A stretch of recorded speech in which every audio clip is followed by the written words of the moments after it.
Hello, welcome to episode 2 of Ghost Stories and Legends. We're going to take a trip to Mingo County, West Virginia, and discover some truly frightful stories. Hello, and welcome. Our first story tonight is going to be about the Dingus Tunnel in Mingo County, West Virginia. This tunnel has a very tragic past of numerous murders, spiritual entities, and demons of the like. This tunnel was originally built in 1892 by the Norfolk Railway Company. This was to help expedite the retrieval of coal in the area, but when they started this, the people currently living there were none too happy about this. The 12 Pole Creek family, it is alleged that they started murdering these workers as they were building the tunnel.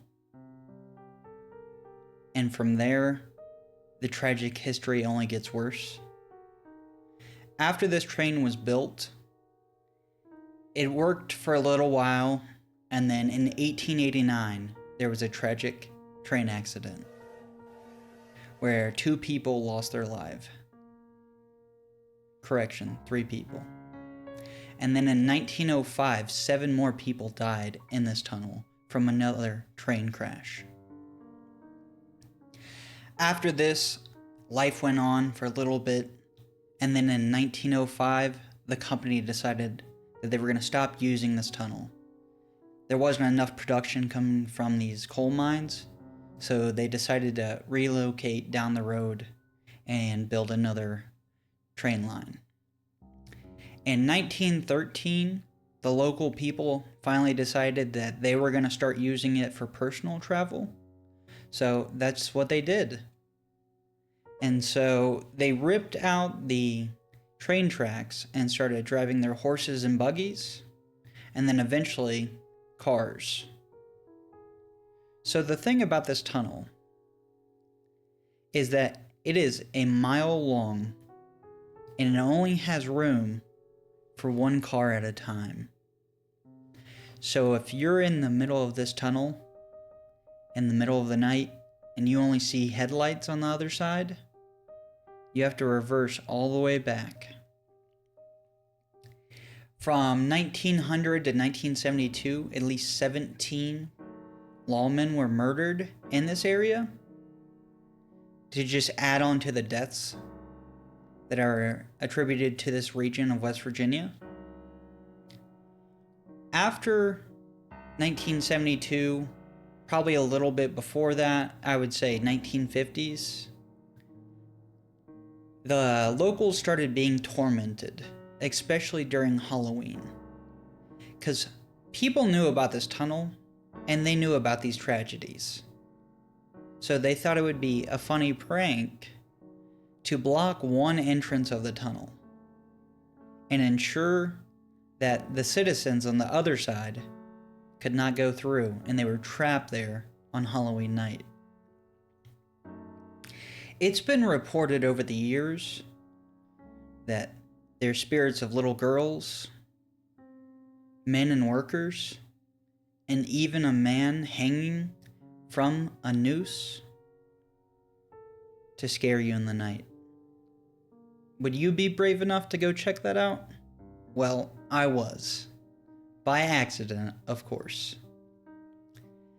I was on a family, I wouldn't call it a trip, but a funeral down to that area, because that's where some of my relatives are originally from. And I made the mistake of finding this tunnel. I had no cell phone service. It was dark out. I didn't know where I was. I was just trying to get to our family's home down there.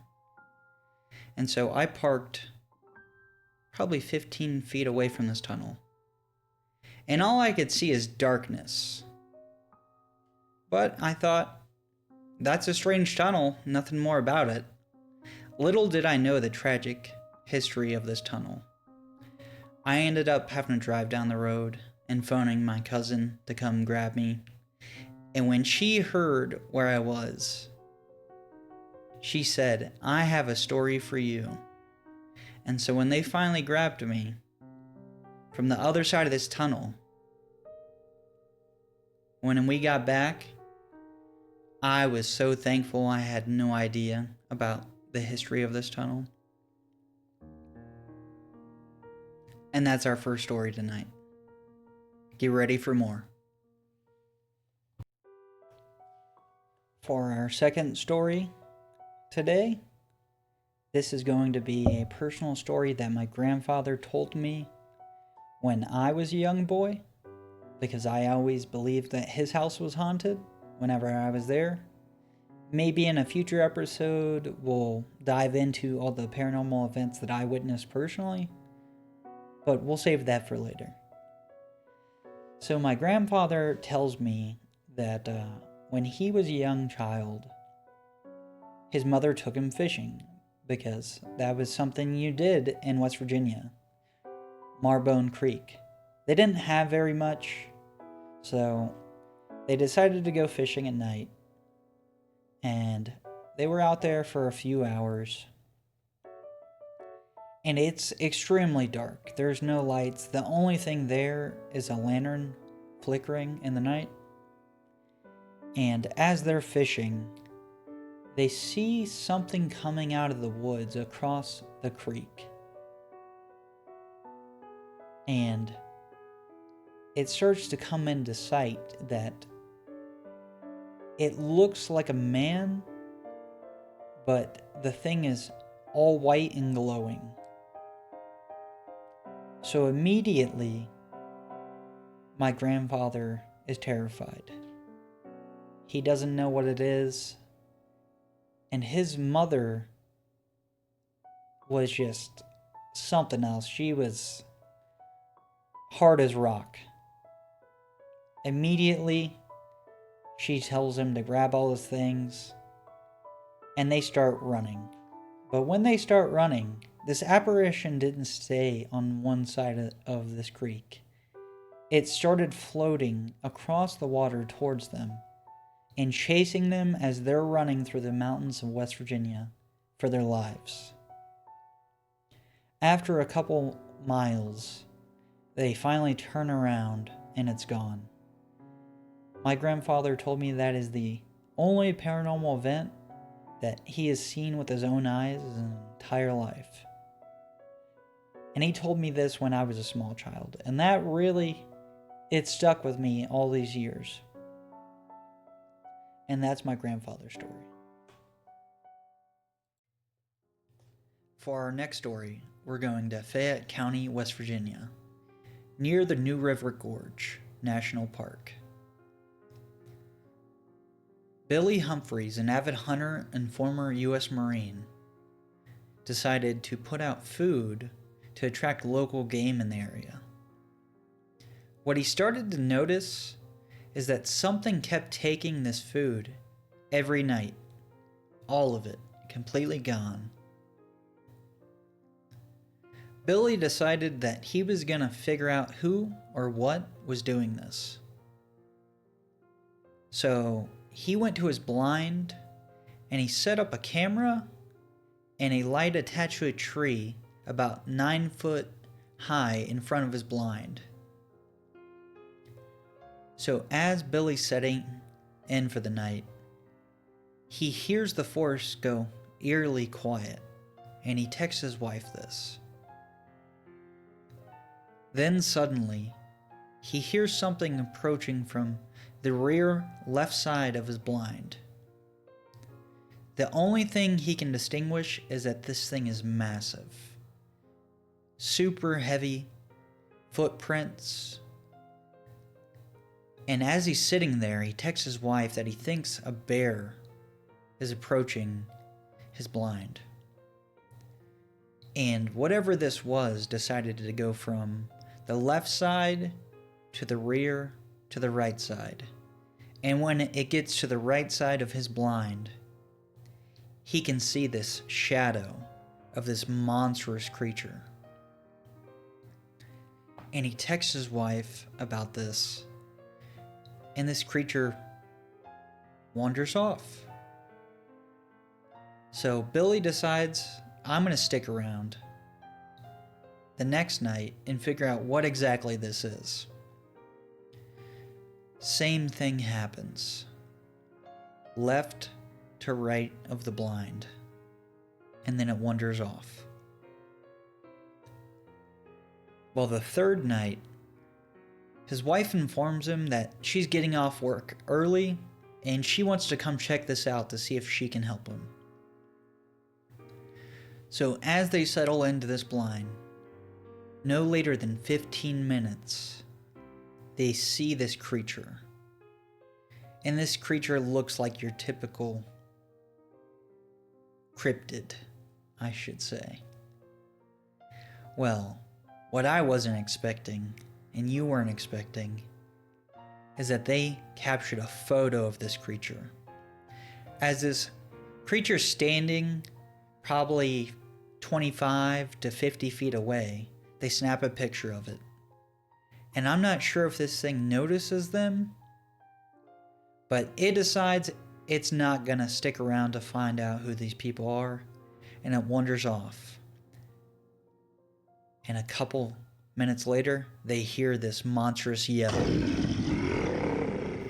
And him and his wife decide, we have to get out of here. So Billy Humphreys decides he's not coming back for a while. So 1 month later, after this incident and this photo was captured, he comes back to this exact spot, and his entire blind is ripped to shreds. And that's the Billy Humphreys Bigfoot story of Fayette County, West Virginia. For our final story tonight, we're going to be discussing the Flatwoods monster of Flatwoods, West Virginia. At 7:15 p.m., September 12th, 1952, two brothers and their friend witnessed something falling out of the sky. Terrified and mystified by this, they decided that they were going to go tell an adult. They ended up at Kathleen May's house. She was a local hairdresser and a trusted individual in this community. Terrified by this story, Kathleen May decided to tell three gentlemen to go check it out. Their names are Neil Nolan, Ronnie Shaver, and Eugene Lemon. Eugene Lemon was a member of the West Virginia National Guard and had the spirit of an ox. As they decide to go to this farm, they bring a flashlight and their wits about them. As they get to this farm, they crest this hill, and suddenly Nolan sees a red flashing light in front of him. Lemon decides to shine his flashlight on whatever this light is, and what he witnessed was something not of this world. He said this creature was a tall, man-like figure with a round, red face, surrounded by a pointed, hood-like shape. Terrified by this, they decided to leave and tell the local sheriff. So the following day, the local sheriff gets there, and he does an investigation. And he decides, there's nothing there. You guys must be losing your minds. This is when people interested in UFOs hear about this story from the newspaper, and they decide that they're going to do their own investigation. When they get there, they supposedly discover skid marks on the ground and a goopy substance that smells horrendous. And that's the story of the Flatwoods monster of Flatwoods, West Virginia. We'll see you next week to take another deep dive into the Philippines. Have a good night.